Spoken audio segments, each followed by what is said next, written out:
found the coin that I had lost. Just so I will tell you, there is joy in the presence of the angels of God over one sinner who repents. This is the word of the Lord. Thanks be to James for reading it. Thanks, James.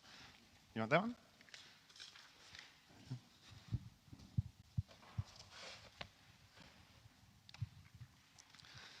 Where were you 21 years ago on this day?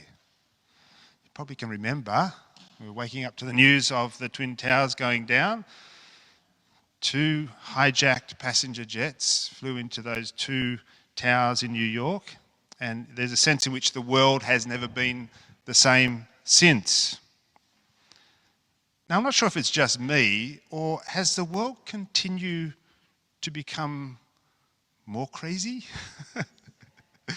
I feel like since the COVID shutdowns, my whole experience of time has become strange. Memory is not performing the way it once did. All sorts of norms are being disregarded. There's a generalised sense of lack of patience in the community, an increased sense of threat, and just a whole lot more out and out stupid going on.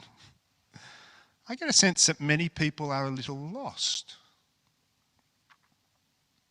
There is a sense, of course, in which we always begin lost. When we start or enter a new context or culture, we don't know how things work, and so we are a bit lost. It takes time to locate ourselves. We need to develop a sense of the way things are done here, to discern what is acceptable and unacceptable in the group of which we are now a part. You know, scientists, they develop their theories and then they conduct their experiments and they make their observations, and this is the process how we learn how the world works, and we're all doing that constantly, learning as we go. What's the most effective way to attain the thing I'm after? What's the most efficient path to get to that place I want to go? To begin with, of course, we simply don't know. We're lost. Now, there is a danger, of course, that after a few successes, we too quickly think we've got it all worked out. We can be all too clever by half and believe that we know all there is to be known, only to have something occur that does not fit with the way we imagined things to actually be. I was thinking about Abraham, back when he was called Abram, way back. He's an interesting case in point. Abram gets called by God and he takes this incredible journey far from his father's land in pursuit of a new home that was going to be shown to him. He didn't even know where it was, but in faith he stepped out. Abraham trusted God deeply, and Abraham made also some less helpful assumptions about the way things worked. On 2 occasions, Abraham decided it was safer for him to pass his wife off as his sister. The first time was when he encountered Pharaoh's household in Egypt. You can read about that in Genesis 12. And he did the same thing again later when he was in the land of the Philistines in his first encounter with the powerful Abimelech. Now, Sarah must have been a startlingly attractive woman, and Abraham knew it. He assumed that any powerful man would want her and simply take her as their own wife, and as a consequence, he'd get it in the neck. So Abraham figured that if he passed himself off as Sarah's brother, then rich and powerful men who wanted his wife might ingratiate themselves with him. The first time Abraham's deception was discovered, God protected Abraham and Sarah. The Pharaoh has a dream and works out that this woman is married to someone else and feels the judgment of God or fears the judgment of God, and things unravel, but God protects Abraham and Sarah.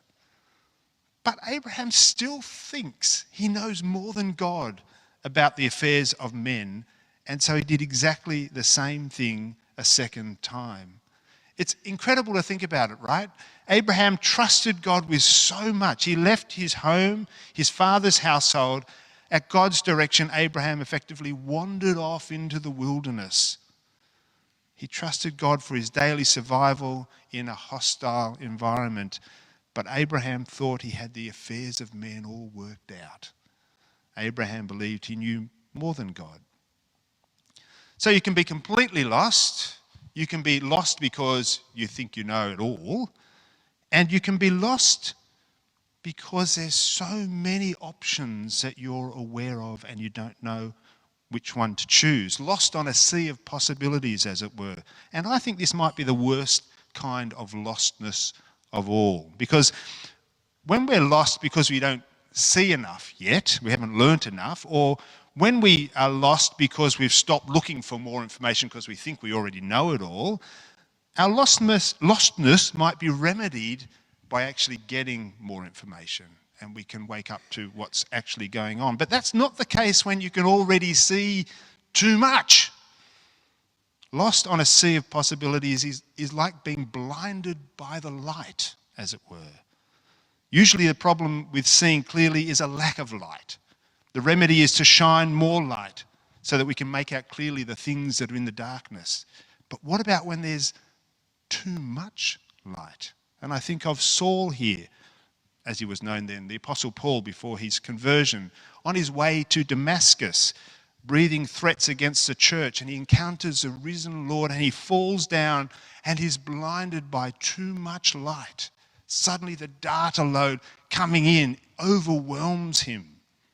Saul has to go away into the wilderness, away from distraction, to a place of reduced information in a way.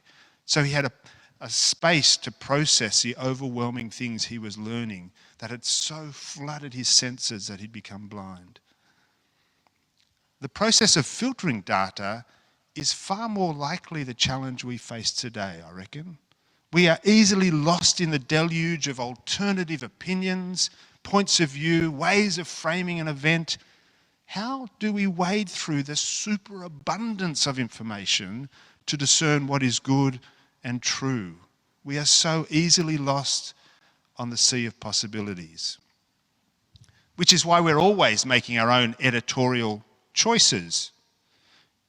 I guess you're aware that some people were completely outraged that our former Prime Minister secretly swore himself into, or was sworn into, multiple ministries.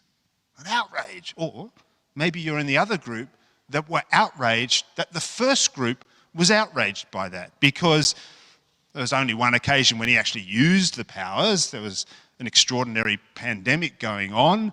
What's the big deal? Now, most points of view hold some truth, but they emphasize different particularities of the story to get to where they want to see it. We all do this all the time. It's simply not possible to focus on everything equally all at once. It's not even possible to know everything, is it? And when it comes to what we do know, we really cannot even understand all the things we already know. And even when it comes to the stuff that we do understand, there's some parts of it that we find very difficult to accept. And so we edit, and then we editorialize.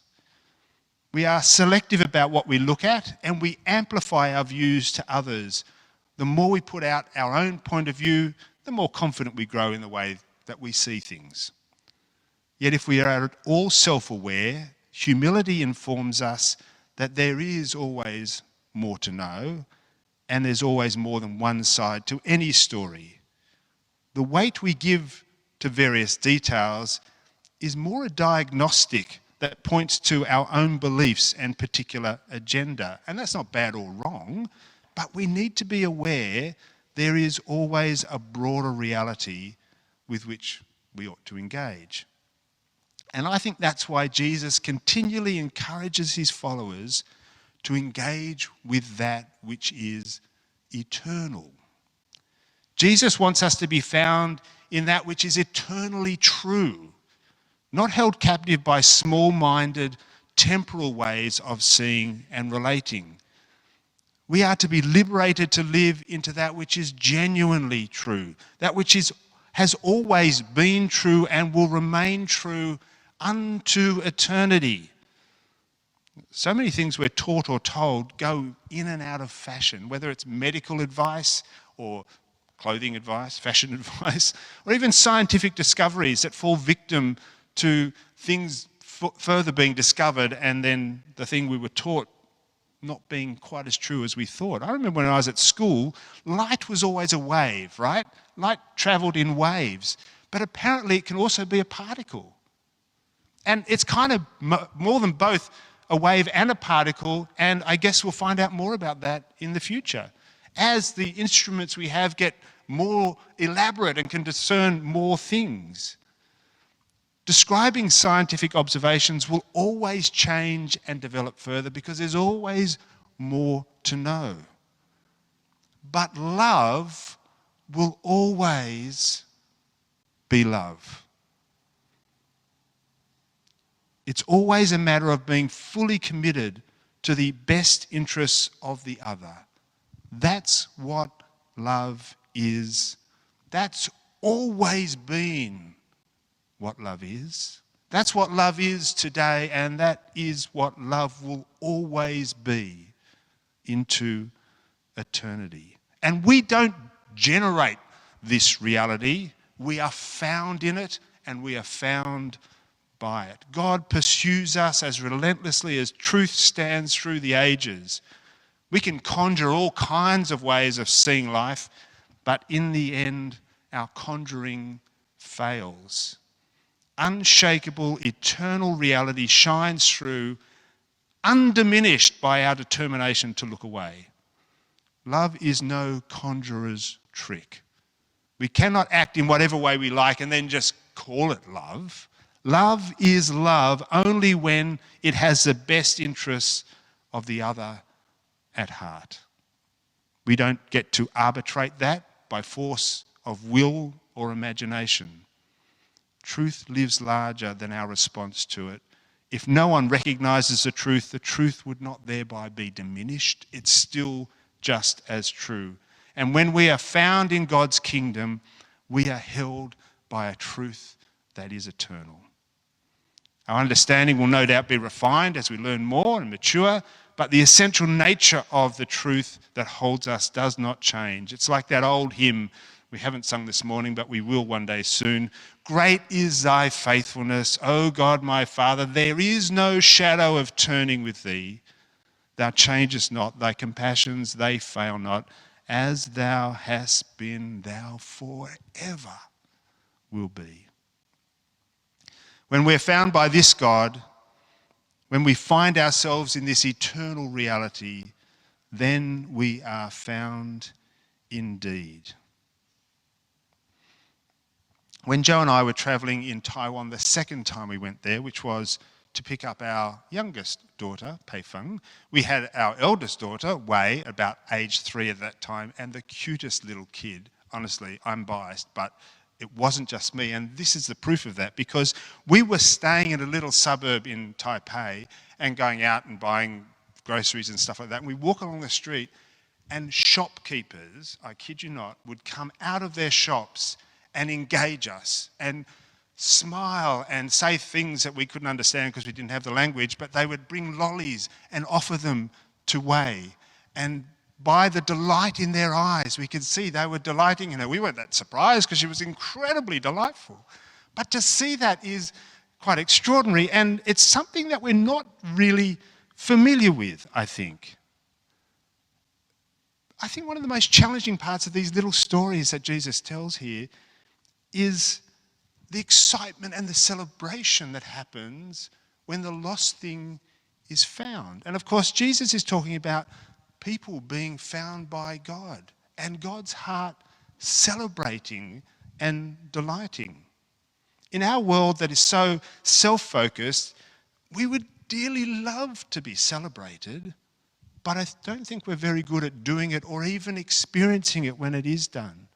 We find it difficult to believe that anyone actually would celebrate us. Not celebrate our achievements, that's one thing. Not even celebrate our contribution, which is indeed another thing. But celebrate us just for who we are. Our strengths, our weaknesses, our blind spots, our unique perspectives, our fashion sense, our foibles, whatever it is. It's not about satisfying a criteria, not about colouring within the lines, simply being celebrated because we be us. This is different to the popular contemporary notion that everyone gets a participation award, because it's not even about affirming that we are somehow valued as if the valuation of others had anything to do with our essential worth. This is about the delight in the heart of the Father that you have been found by the Father. And it's not some kind of blind delight either, not a holding of the nose and pretending that we really think you are delightful when clearly you're not. No, this is a genuine delight. God genuinely delights in us. Most of us know very little of this experience. Perhaps as infants, if you can remember back that far, there was someone who might have delighted in you.